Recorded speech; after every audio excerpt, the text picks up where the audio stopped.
As part of my role, I often get asked, isn't this just a set of gadgets? Isn't it just another cost for my building? How can it actually help me to contribute to our business objectives? Often, corporate real estate can be considered a cost centre, when in fact smart buildings can help reframe it as a driver for strategic value. You're listening to Smart Thinking, a podcast from WSP. I'm Matthew Marson, taking you on a journey into smart buildings. In this episode, we'll discover how you can use a smart building to create value for your business. Smart buildings are not just for large companies. In fact, they work across residential, communities, cities, and more. In fact, it could be your stadium that's smart, it could be your shopping mall, and more. If we boil down the C-suite goals into their fundamentals, they are essentially to increase revenues and to reduce costs. Smart buildings technology can help us address both of those streams.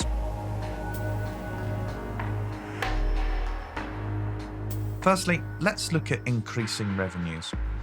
Smart building technology can help with increased productivity per employee, increased innovation and collaboration, and increased talent attraction and retention. Sodexos say that for most white-collar workers, around 2 hours of productivity leakage occurs a day, and that can be everything such as the Wi-Fi dropping, the lift being out of service, or even the toilets being cleaned at the wrong time of the day. We can now use sensors and cloud computing to understand the places in which an employee is leaking productivity. In fact, one study found that using this sort of technology can actually help reduce productivity leakage by around 15%. Next up, it's increased collaboration and innovation. And often, it's found that using this sort of technology can increase your innovation index by around 83%. And that's by using things such as location services to help people find places, things, people, and their skills, which means that people can collaborate and work on projects that might be out of their comfort zone even faster. And finally, to also increase revenues, where smart buildings technology has been seen to be a success is through increased talent attraction and retention.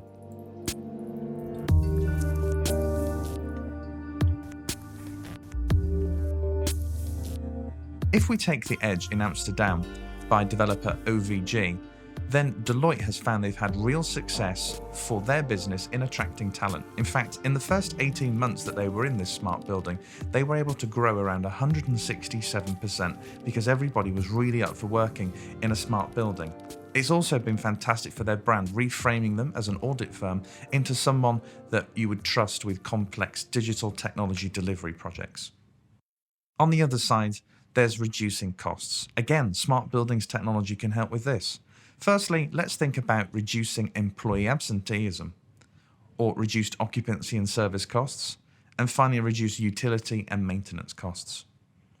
For the individual, we can start to reduce absenteeism by making it a healthy space. The International Well-Building Institute says that having their standard in place reduces sick days by 28%. And now that sensors and cloud computing are at a competitive price point, you can start to prove some of the more fluffy business cases, or at least that's how they've been considered in the past.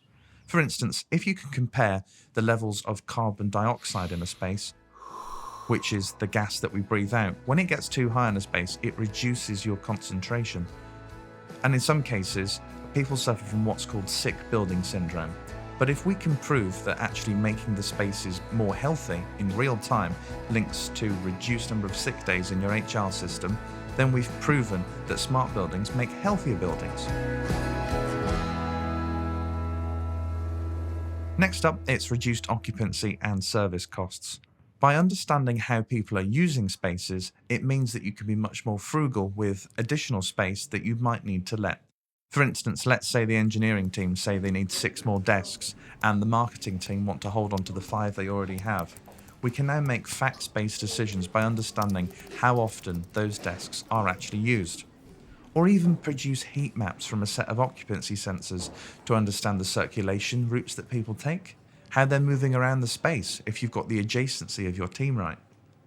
Or even which technology is the most popular, so you can help drive investment decisions. And finally, reducing utility and maintenance costs. HVAC analytics enables you to monitor what's going on the building management system and fix any deviations from your design intent. In addition, watching that data and understanding what the machines are doing on a part-by-part basis means you're able to identify any maintenance issues that could occur before they actually do. And for most companies that use this sort of technology, they typically save between 10 and 25% in energy consumption and around 5 to 15% in maintenance.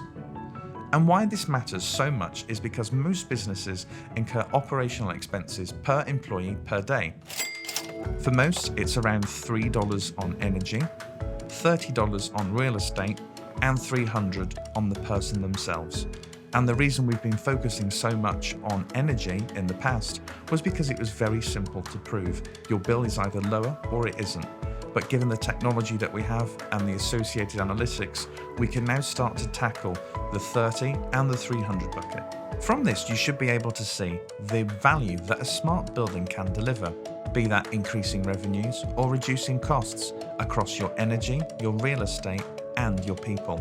When considering the return on investment for smart technologies, it's very easy to get spooked by the large numbers. But if you consider the savings that you're going to make or the potential uplift in revenue, then the best way to assess the return on investment is by payback period.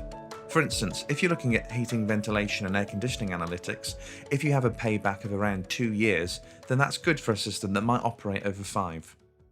Our next episode is the Rookie's Guide to the Pitfalls to Avoid when embarking on a smart building. If something in this episode has piqued your interest, then have a chat with us. Email smart@wsp.com. You've been listening to Smart Thinking, a podcast from WSP. I'm Matthew Marson, and thank you for listening.